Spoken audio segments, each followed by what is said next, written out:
there is this old saying, right? Garbage in, garbage out. I think it has never been more relevant than in the current age of AI and ML. As usual, you've been producing some great research over the last couple of years, in addition to your job of trading markets. And so, what I've noticed that a thread that runs through all of your work and your process and your investment process is the importance of data and how you look at data in particular. And of course, everybody says data is the new oil. Everyone says, they use data is important to their process. But what in your eyes, what do people typically get wrong about data? And in your eyes, what makes your approach you think is the best way of making the best use of data? So I think there is this old saying, right? Garbage in, garbage out. I think it has never been more relevant than in the current age of AI and ML, right? So everybody, as you rightly said, talks about data. So if I may just sort of put it in perspective, a successful application of an AI model, certainly for investment management, I think goes through 5 broad steps. There is the problem framing part. There's the data curation part. There is feature engineering, there is model training, and then there is evaluation, right? So there are these 5 steps. And within AI, everybody sort of focuses about model training and flashy algorithms and access to the fast NVIDIA chips. In our view, the real edge is in the first few steps as well, which is the problem framing and the data curation and the feature engineering, followed that by model training. So I think the data inputs, what are the relevant data inputs? We do focus on both conventional and unstructured or alternative data. I'm happy to sort of expand on that. But I think a lot of human expertise and oversight gets into the data, and it's not something that you can just buy your way into alpha by getting data. There's a lot more involved. There's a lot more real work and human expertise involved. And that's great. I like your description of the 5 sort of processes or steps you have within there. So if we take the first 2, the framing of the problem and the data curation, a typical, for example, let's take an equity manager. An equity manager would, look at their equity portfolio. They'd have some kind of metric to look at valuations, whether it's like PE ratios, price to book, some measure of earnings. They might throw in some consensus expectations to look at earnings beats and so on, and then they'll come up with a view on equities. When you look at the same problem, I mean, would you look at it in the same way as that, or what additional steps would you take to make sure that you're doing everything properly? So I think when maybe if I may sort of start with the data part, right? So the data, we sort of will divide that into the conventional data, right? So the balance sheets, income, a lot of the things that you mentioned, right? So I've sort of put that into the category of conventional data, where there's a lot of volume. There's a lot of data that is available, but it's clean data, relatively clean today. And the edge that you get as an investment manager is in how do you interpret the data, right? So if you are looking, one of the strategies that we look at is, for example, equity index futures, distinct from just single stocks. The index futures exploits inefficiencies between cash and futures markets. So it's really based on interpretation. How do you use macroeconomic data? How do you use single stock level data and then sort of combine that? Right? So I've sort of put that into the category of conventional data. When I contrast that with alternative and unstructured data, these are things like filings, transcripts, supply chain data, satellite images, analyst notes, and the story is very different here, right? So yes, these are publicly available, right? So that's important to emphasize that we do a lot of due diligence to make sure that these are all publicly available data, but the data is messy.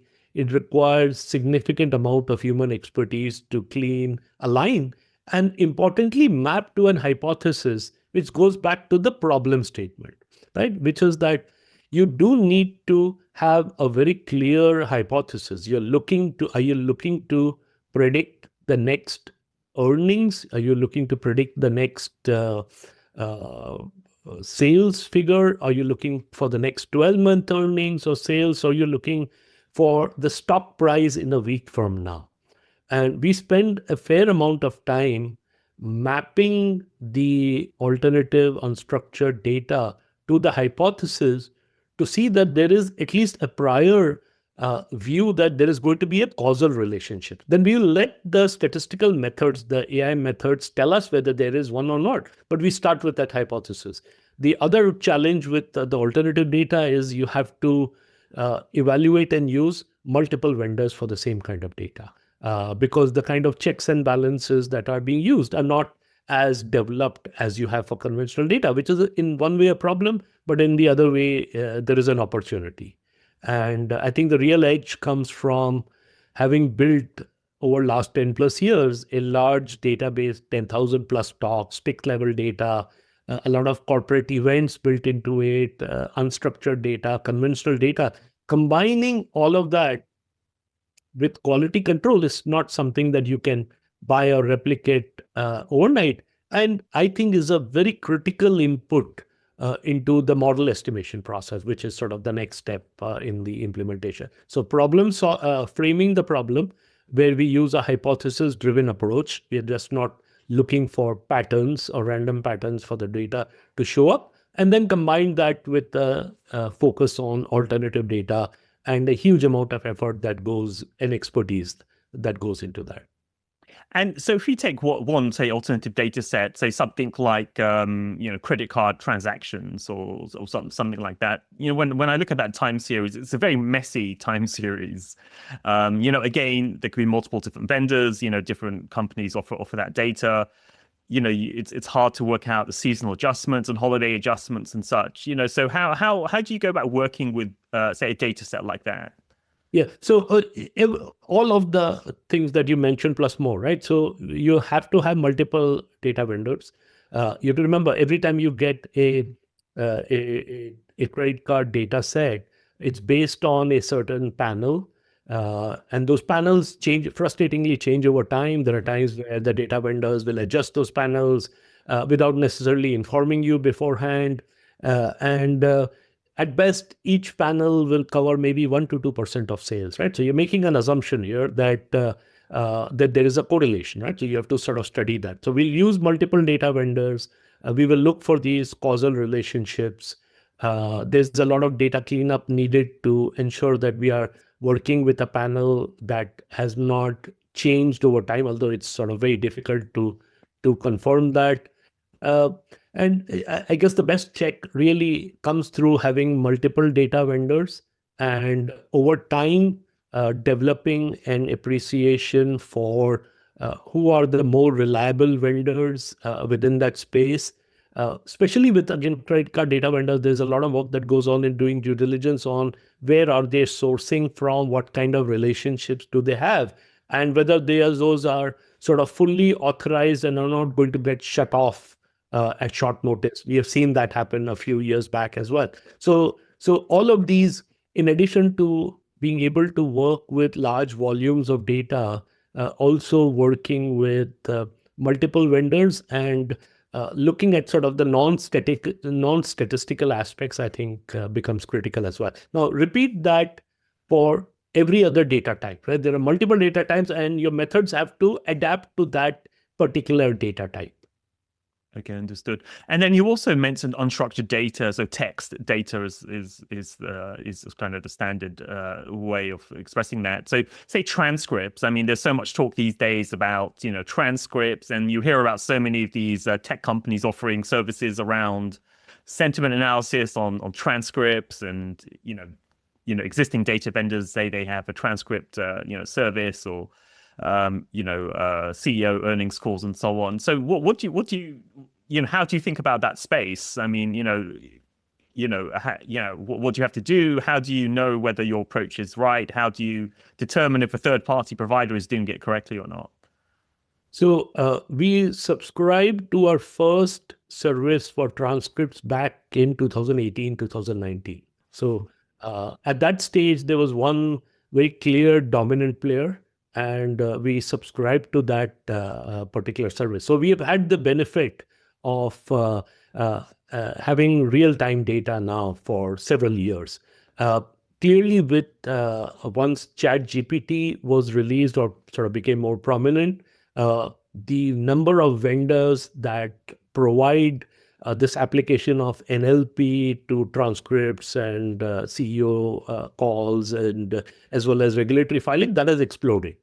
The number has exploded. What is interesting we have seen is that also the methods that are used from the bag of words to different methods that are used has also interestingly evolved over time. So our emphasis here is when we work with different vendors is to spend time on understanding, now that we have had the benefit of working on it for several years now, understand the differences in methodology that is going in, right? So the underlying transcript is the same. That's commoditized. Within 2 to 3 hours, sometimes even less, of the investor meeting taking place, the transcripts become available through that. I think there are two main data vendors. Everybody uses transcripts from them. It's really how you apply the NLP methods, etc. And we have seen very interesting differences that has come over time. The second, I think the other thing where it has really evolved is back in 2018, 2019, you could literally apply an NLP method to the entire transcript, get one sentiment score, and it would perform really well. You could hold the stock until the next earnings call, and it was a very profitable strategy.